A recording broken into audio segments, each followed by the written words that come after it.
Respected manager sir, principal sir, guests, and all teaching staff, and my dear friends, today I am here to present my thoughts on crime against women and children.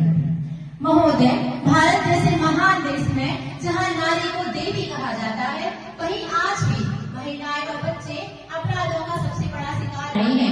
दुर्भाग्य की बात है कि बलात्कार, घरेलू हिंसा, दहेज उत्पीड़न, बाल शोषण और मानव तस्करी जैसे अपराध आज भी इस समाज में मौजूद है।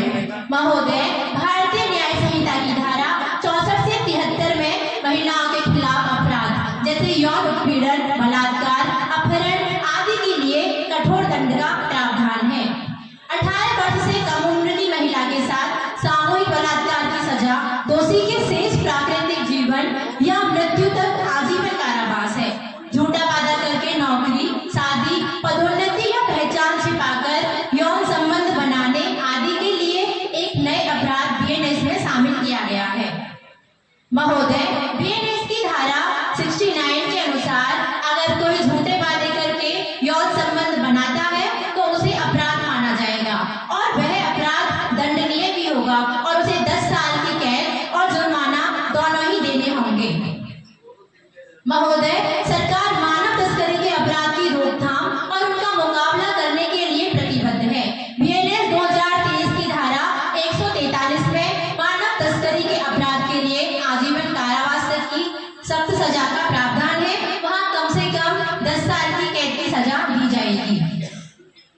महोदय, बीएनएस की धारा 144 क्लोज 1 में तस्करी किए गए बच्चों के यौन शोषण के अपराध के लिए सख्त सजा का प्रावधान है, जिसमें 5 साल का प्रावधान है। महोदय, अगर हम बात करें बच्चों के लिए तो POCSO act, protection of children from sexual offences act 2012 एक सशक्त कानून है जो उन्हें हर प्रकार के यौन शोषण से सुरक्षा देता है। महोदय, हर 10 मिनट में भारत में किसी न किसी महिला के साथ हिंसा की घटना घटती है। यह आंकड़े सिर्फ संख्या नहीं है, ये उस पीड़ा की कहानी है जो हमारी बहनों और हमारी बेटियों को झेलनी पड़ती है। महोदय, हमें समझना होगा कि कानून अकेले कुछ नहीं कर सकता। जब तक समाज की सोच नहीं बदलेगी, अपराध खत्म नहीं होंगे। नारी को सम्मान देना समाज की संस्कृति का परिचायक है। बच्चे फूलों की तरह होते हैं, उन्हें तोड़ना नहीं, संवारना चाहिए। जिस समाज में महिला सुरक्षित नहीं है, वह सभ्यता कहलाने के योग्य नहीं।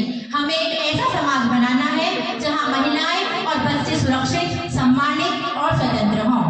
अपराध केवल कानून से नहीं बल्कि संस्कारों से भी खत्म होते हैं। इन अपराधों के लिए कड़ी सजा के प्रावधान है, जिनमें मृत्यु दंड भी दिया जाता है। अंत में मैं अपनी वाणी को विराम देना चाहूंगी। धन्यवाद।